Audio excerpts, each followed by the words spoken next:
Hello guys, welcome to my vlog. This is my tip number 7.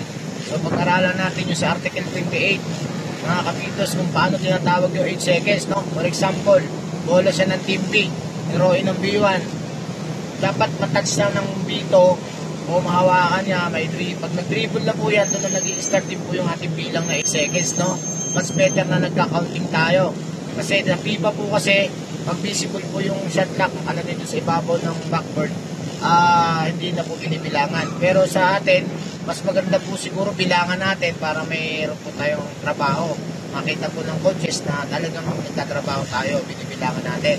Kapag kayo po ay inabot po ng 8 seconds at nasa backward pa yan, kahit isang paa pa yung may tawid na, magkakaroon na po siya ng violation. Pipituhan na po natin siya na ganito, big 8 seconds, then direction of play. I hope may nakuha po kayong bagong tips sa bago nating informative na pinakita ko sa inyo o sinare ko sa inyo. Salamat and God bless you all. Be safe always.